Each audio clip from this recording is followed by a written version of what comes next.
Halo semuanya, teman-teman dan guru-guru yang saya hormati.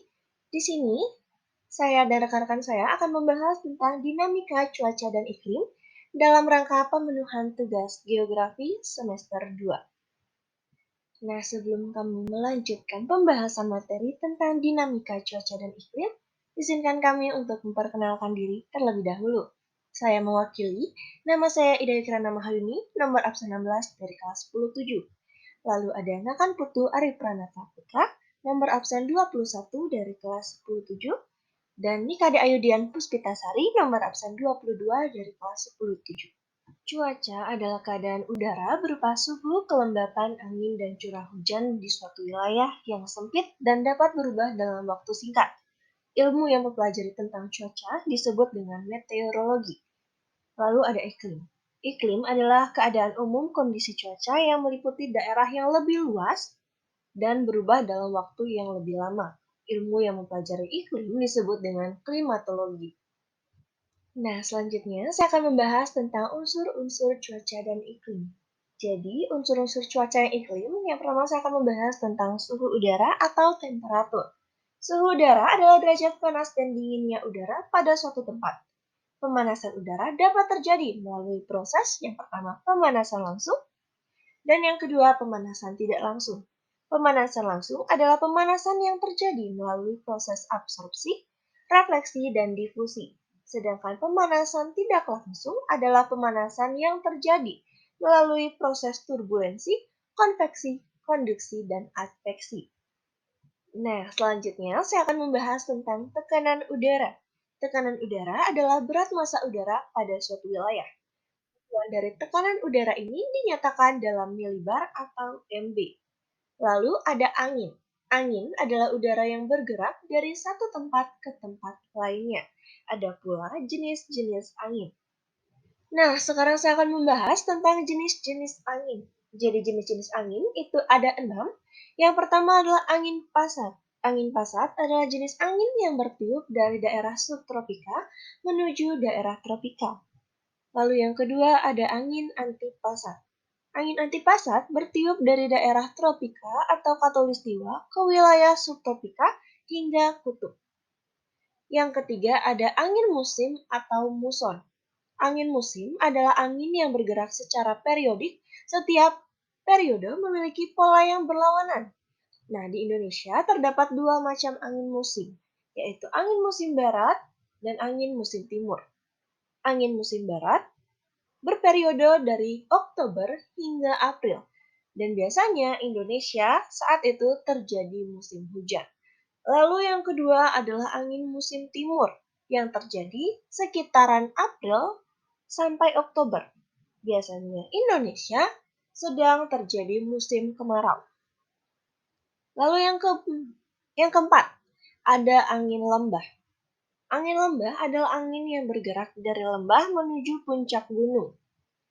Yang kelima ada angin gunung. Angin gunung berhembus pada malam hari. Angin akan mengalir turun ke lembah dan udara dingin ini akan menggantikan udara hangat yang ada di lereng gunung. Dan yang terakhir ada angin fohn. Angin fohn atau dikenal juga dengan angin jatuh, yaitu angin yang disebabkan oleh gerakan massa udara yang naik ke pegunungan dengan ketinggian lebih dari 200 meter, naik dari satu sisi, kemudian turun di sisi lainnya. Baik, selanjutnya adalah materi yang D, yaitu kelembaban udara. Kelembaban udara adalah banyaknya uap air yang dikandung oleh udara. Kelembaban udara diukur dengan hygrometer. Ada dua macam kelembaban udara, yaitu yang pertama kelembaban relatif atau kelembaban nisbi. Kelembaban relatif adalah bilangan yang menunjukkan perbandingan antara jumlah uap air dan udara dalam jumlah maksimum uap air yang dapat dikandung udara pada suhu serta tekanan udara yang sama. Yang kedua, kelembaban absolut. Kelembaban absolut adalah jumlah uap air yang terdapat dalam suatu volume udara. Selanjutnya materi yang E, awan. Awan adalah kumpulan butir-butir atau partikel-partikel es yang melayang di udara. Jenis-jenis awan berdasarkan bentuknya yaitu yang pertama awan cirrus. Awan cirrus berbentuk seperti serabut atau bulu ayam yang halus memanjang di langit. Yang kedua awan stratus. Awan stratus berbentuk berlapis-lapis, meluas, dan tampak seperti kabut.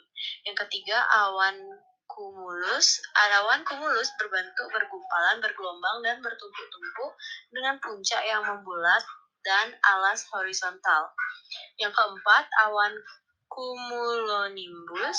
Awan cumulonimbus berbentuk bergumpal, membuat, dan mengelompok. Berdasarkan ketinggian dan bentuknya, awan dibagi menjadi sebagai berikut. Yang pertama, awan rendah.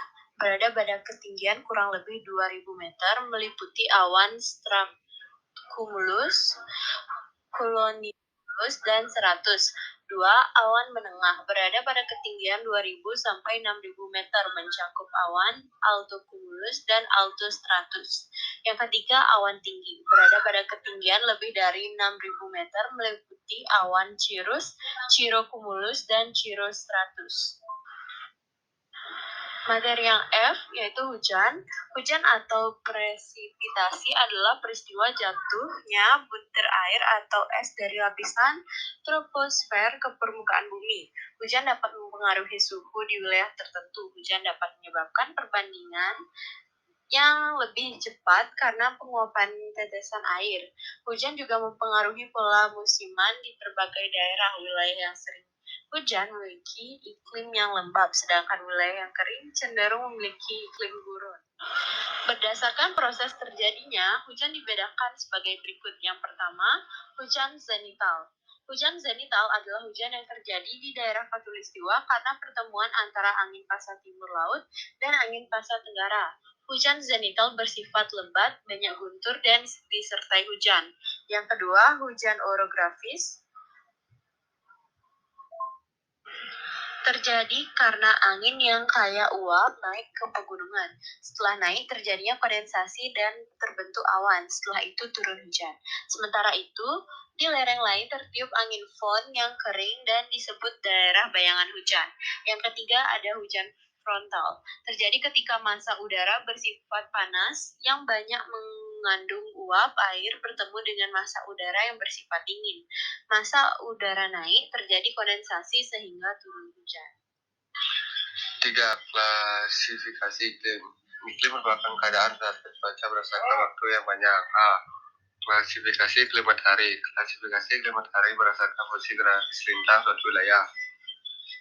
Berdasarkan iklim matahari, wilayah bumi dibagi menjadi 4 iklim, yaitu pertama iklim tropis, kedua iklim subtropis, ketiga iklim sedang, 4 iklim kutub. B. Klasifikasi iklim Köppen. Klasifikasi iklim Köppen ditemukan oleh Dr. Waldimir Köppen, ahli ilmu iklim dari zaman tahun 1919. Köppen mengklasifikasikan iklim dunia ke dalam 5 jenis iklim utama yang diberikan lambang huruf kapital. Pertama, iklim A. Iklim adalah iklim tropis dengan ciri suhu rata bulanan di atas 80 derajat Celcius, penguapan tinggi dan hujan tahunan tinggi. Kedua, iklim B. Iklim B adalah iklim kering dengan ciri penguapan tinggi dan dengan curah hujan rendah sehingga tidak terdapat surplus air dan jarang dijumpai sungai permanen. Tiga, iklim C. Iklim C adalah iklim sedang yang terdapat di darat dengan 4 musim. Ciri-cirinya suhu terdingin mencapai minus 8 derajat Celcius dan suhu terpanas di atas 10 derajat Celcius. 4. Iklim D. Iklim D adalah iklim hujan salju dengan suhu udara rata bulanan tertinggi kurang dari minus 3 derajat Celcius dengan suhu rata bulanan terpanas lebih dari 10 derajat Celcius. 5. Iklim E. Iklim E adalah iklim kutub dengan ciri tidak mengenal musim panas serta dapat salju abadi dan padang rumput. Suhu udara tidak melebihi 10 derajat Celcius. C. Klasifikasi iklim Juhu. Klasifikasi iklim ini dibawa oleh Franz Wilhelm Juhu, seorang ahli biologi berkebangsaan Jerman. Juhu mengklasifikasikan daerah iklim Indonesia secara vertikal sesuai dengan jenis vegetasi yang dapat hidup. Pertama, daerah panas dengan kekeringan tempat 0 sampai 600 meter di atas permukaan laut. Suhu rendah 22 derajat Celcius sampai minus 26 derajat Celcius.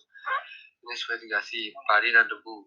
2. Daerah sedang dengan ketinggian tempat 600 sampai 1500 di atas permukaan laut. Suhu rendah 17,61 derajat Celcius. C. Jenis vegetasi tembakau, kopi, dan coklat. 3. Daerah sejuk dengan ketinggian tempat 1500 sampai 2500 di atas permukaan laut. Suhu rata 11,1 derajat Celcius sampai 17,1 derajat Celcius. Jenis vegetasi kopi, teh, kina, dan sayuran. 4. Daerah dingin dengan ketinggian tempat lebih dari 2500 meter di atas permukaan laut. Suhu rata 6 derajat Celcius. Jenis vegetasi lumut dan tidak ada tanaman budidaya. D. Klasifikasi iklim Smith dan Ferguson. Klasifikasi iklim ini berdasarkan pada jumlah curah hujan setiap bulan dalam satu tahun yang dikenal sebagai rasio bulan basah dan bulan kering. Satu bulan kering, curah hujan sebulan kurang dari 60 mm. 2 bulan lembab, curah hujan sebulan rata 60 sampai 100 bulan basah, curah hujan sebulan lebih dari 100 mm. Nah, sekian pemaparan materi dari kami. Mohon maaf apabila terdapat kesalahan kata. Semoga bermanfaat dan dapat dipahami dengan jelas. Akhir kata kami ucapkan terima kasih dan sampai jumpa.